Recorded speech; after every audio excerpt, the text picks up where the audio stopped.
HFCL limited में आज upper circuit क्या लगा कि बहुत सारे व्यूअर्स ने कमेंट्स किया कि सर क्या हमें यहाँ पर फ्रीज बाइंग कर लेना चाहिए। हमारे ये नहीं समझ में आता फ्रेंड्स कि जब हमें लोअर सर्किट लगता है तो हम सेल करके निकल जाते हैं और जैसे ही कंपनी में अपर सर्किट लगना होता है तब हमें क्यों बाय करने की याद आती है। तो क्या इस टाइम पर हमें बाय करना चाहिए?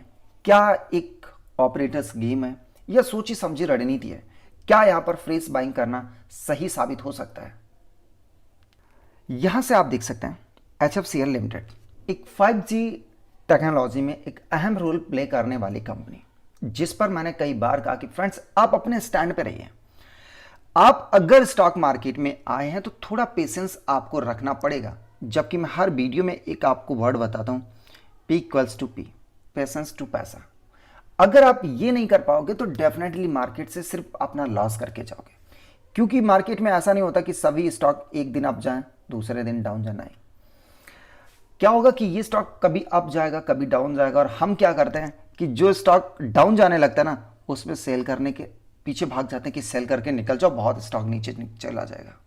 और जैसे स्टॉक में अपर सर्किट क्या लगा और हम उसके पीछे हो जाते हैं बाय करने के लिए कि हाँ अब ये रैली स्टार्ट हो गया और वहां पर बाय कर लीजिए। यही चक्कर में हम अपना पैसा लॉस कर देते हैं। आप पूरे मार्केट को हिस्ट्री उठा के देखिएगा कि जब स्टॉक मार्केट में गिरावट आई होगी तो उसमें रिकवरी भी आई होगी, बेशक थोड़ा टाइम ज़्यादा लग गया होगा। टाइम को ही हम कहते हैं पेशेंस, कि थोड़ा टाइम देना पड़ेगा, और यही HFCL में है। HFCL में सभी जानते हैं, आप भी जानते हैं, अपने दिल से पूछिएगा, आपको भी पता है कि HFCL एक मल्टी वगर स्टॉक है और ये 5G टेक्नोलॉजी में एक अहम रोल प्ले करने वाला है। इंडिया के अंदर जितनी टेलीकॉम इंडस्ट्री की कंपनीज हैं ये सभी को अपने equipments 5G related products supply करता है। जो मेजर इसका सप्लायर है वो रिलायंस जियो है, एयरटेल है, टाटा टेली सर्विसेज है, जितनी भी कंपनी है सभी इसके क्लाइंट्स हैं। लेकिन फिर भी स्टॉक में अभी लोअर सर्किट क्या लग रहा था कि सभी ऐसे भाग रहे थे जैसे ना कि ये स्टॉक बिल्कुल खत्म हो गया है, और आज ही अपर सर्किट लगा हुआ है। आप ये मूवमेंट देखिएगा, और यहां पर लोगों ने खूब बाय किया, जो इवन बेच कर निकल गए थे वो भी बाय करने के लिए तैयार हो गया कि हाँ अब ये स्टॉक आगे जाने वाला है। अगर हमने यही पेशेंस रखा होता तो क्या आज हमें अपना लॉस, जो आपका लॉस हुआ, उसमें कुछ रिकवरी होती? आपको मैं अगर यहां से देख सकते हैं एक साल की बात करूं तो एक साल में आप देख सकते हैं कई बार ऐसे मूवमेंट्स आए, छोटे छोटे मूवमेंट्स आए दिख रहे हैं, कई छोटे छोटे मूवमेंट्स हैं, इनमें क्या गिरावट नहीं हुई। 5% स्टॉक अप जाएगा, 2% डाउन जाएगा। तो ये स्टॉक मार्केट कभी इस तरीके से नहीं चलता, जिग जैग में चलता है। अब मैं इस वीडियो के माध्यम से आपको क्या बताना चाहता हूं कि क्या यहां पर सोची समझी रणनीति है, इस वजह से यहां पर अपर सर्किट लगा। क्या ऑपरेटर्स गेम खेल सकते हैं कि आपको अपर सर्किट का झांसा देके 2 दिन अपर सर्किट रह सकता है, उसके बाद फिर से लोअर सर्किट? हाँ, ऐसा भी हो सकता है मे बी, क्योंकि स्टॉक में अभी हमें पता है ना कि ASM लिस्ट में है, सभी जानते हैं ASM स्टेज 4 में ये स्टॉक पड़ा हुआ है। तो ये हमारे लिए बहुत अच्छी बात है, लेकिन लोगों ने इसे ASM लिस्ट को ऐसे ले लिया कि जैसे ना कि बहुत बड़ा एक ब्लास्ट हो गया, स्टॉक खत्म हो गया।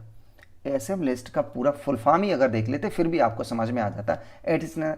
एडिशनल सर्वेलेंस मेजर, मतलब सेबी ने इस पर कुछ मेजरमेंट कर रही, कुछ सर्वेलेंस कर रही कि स्टॉक में ऐसा क्यों हुआ, ताकि रिटेल इन्वेस्टर्स को प्रोटेक्ट किया जा सके। अभी जो आज आपको अपर सर्किट देखने को मिला ये कंटिन्यू भी रह सकता है और कल भी डाउन हो सकता है।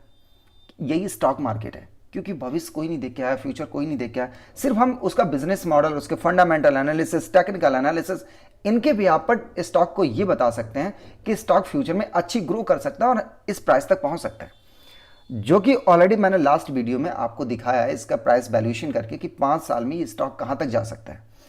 लेकिन हमें क्या है ना फ्रेंड्स, यहां पर कई सारे तरीके की बातें आती हैं और उसमें उलझ कर हम अपना लॉस कर बैठते हैं। फ्रेंड्स, आपने देखा कि एक बस में अगर आप दैट सपोज ये मान लो बस है, ये बस अगर चल रहा है तो ये अगर खाई में गिर रहा है, किसी गड्ढे में गिर रहा है ना, उसमें जितने भी यात्री होंगे वो भी गिरेंगे। और यही सिमिलर मार्केट का है। अब मार्केट अभी आपने देखा होगा 10 डेज में मार्केट बराबर गिर रहा है, क्योंकि हमारा मार्केट 53,000 के ऊपर था, 53,000 के ऊपर मार्केट ट्रेड कर रहा था और अपने ऑल टाइम हाई पर था। तो उसके बाद जब करेक्शन आता है, करेक्शन आया तो मार्केट डाउनफॉल में था, मार्केट डेली गिर रहा है। तो क्या उसमें बैठे हुए सभी शेयर्स नीचे नहीं जाएंगे? बस खाई में गिर रहा तो सभी सवारियां भी, जितने यात्री हैं वो भी उसमें गिरेंगे। लेकिन जब बस यही बस जब अप जा रहा होगा तो सभी अप जा रहे होंगे। तो आपको ये चीज़ें समझनी होगी अगर आप स्टॉक मार्केट से बड़ा पैसा बनाएंगे। अब कई सारे लोग आपसे कहेंगे कि नहीं ये स्टॉक बेकार है। आप इसके टेक्निकल एनालिसिस देखिए, फंडामेंटल एनालिसिस, सब कुछ अपना एनालिसिस करके देखिएगा। उसके बाद अपना वैल्यूएशन करिए कि यार वाकई ये क्या स्टॉक अच्छा है, क्या इसका बिजनेस मॉडल फ्यूचर में ग्रो हो सकता है, क्या हमें यहाँ पर पैसा लगाना है, उसके बाद पैसा लगाओ। अगर आप दूसरे की बातों में आएंगे, इवन मैं खुद की भी बात करता हूँ, मैं जो भी वैल्यूएशन करके देता हूँ अपने बिहाफ पर देता हूँ सिर्फ नॉलेज पर्पज से। आप मेरे कहने पे भी मत पैसे डालिए, आपको पैसे डालने सिर्फ अपने आप से कि आपको वो स्टॉक अच्छा लगता है तभी आप पैसे डालें। और मैं अभी भी कहता हूँ कि आप इन्वेस्टर बनिए ना कि ट्रेडर्स। आप 5 ईयर इसका गोल लेके चलिए, फिर देखिएगा कि जब तक इंडिया के अंदर पूर्णतया जो 5G टेक्नोलॉजी लॉन्च होती है ना 2022 में, तब तक ये स्टॉक 500 रुपये के आसपास ना पहुंचे तो कहना के, क्योंकि इसके जो टेक्निकल इंडिकेटर्स हैं वो यही कह रहे हैं, इसके जो बिजनेस मॉडल है वो भी ऐसा ही बिजनेस मॉडल है। और अभी PLI स्कीम आप सभी को पता है, प्रोडक्ट लिंक्ड इंसेंटिव्स, कि इंडिया खुद चाहता है कि जो हम बाहर से अपना माल जो इंपोर्ट कर रहे थे, हम खुद एक मैन्युफैक्चरिंग हब बनाए, इलेक्ट्रॉनिक्स मैन्युफैक्चरिंग हब बनाए, ताकि हम बाहर एक्सपोर्ट कर सकें। अब आपको नहीं समझ में आ रहा फ्रेंड्स, तो ये कहीं ना कहीं आप गलती कर रहे हैं। आप फ्यूचर में बड़ा रिटर्न्स लेना चाहते हैं तो यहाँ पर पेशेंस रखना पड़ेगा, क्योंकि ये स्टॉक वो कैपेबिलिटी रखता है कि ये फ्यूचर में अच्छे रिटर्न्स देगा। अब एक बार अभी रिसेंटली एक क्या खबर आई थी, कई सारे व्यूअर्स ने मुझसे मैसेज भी किया कि कंपनी डीलिस्ट होने वाली। कैसे डीलिस्ट हो जाएगा? अगर कंपनी को डीलिस्ट होना होता तो आप ये देखिएगा, इस फेस में कंपनी को डीलिस्ट होना था। अभी 20 ईयर्स बाद कंपनी बाउंस बैक कर रहा है और 5G में इंडिया अभी बहुत आगे निकल चुका है 20 साल के बाद। तो कंपनी को जो डीलिस्ट होना था इस फेस में होना था, अभी कैसे हो सकता है? तो ये चीज़ें हमें समझना होगा। लोग कई तरीके के मार्केट्स में कई तरीके की बातें आएंगी, लेकिन आपका पैसा आपको बचाना है। आज हमने देखा जैसे टीटीएमएल में आज देखा आपने अपर सर्किट लगा, यहां भी आज अपर सर्किट दोनों में लगा देखा। और मैं इन दोनों स्टॉक के बारे में आज भी बुलिश हूं, पहले भी बुलिश था और रहूंगा, क्योंकि इनका बिजनेस मॉडल, जबकि टीटीएमएल का बिजनेस अगर आप देखोगे फंडामेंटल एनालिसिस इतना अच्छा नहीं है, फंडामेंटली बिल्कुल अच्छा नहीं है। आज उसने जूम के साथ एक टाई अप किया।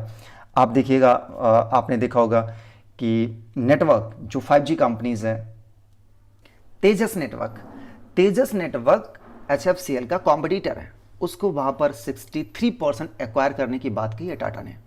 तो कहीं ना डायरेक्ट इनडायरेक्ट टीटीएमएल को वहां से भी बेनिफिट्स मिलने वाला है। तो ऐसी कंपनी पर आपका भरोसा होना चाहिए, क्योंकि इनका बिजनेस मॉडल बहुत अच्छा है। अगर आप नहीं समझेंगे तो डेफिनेटली आप मार्केट से सिर्फ अपना लॉस करेंगे। तो आई होप आपको ये सारी चीज़ें समझ में आई होंगी। फिर भी अगर आपके कुछ डाउट्स रह जाते हैं, आप मुझे कमेंट सेक्शन में कमेंट कर सकते हैं। Thank you for watching, have a nice day.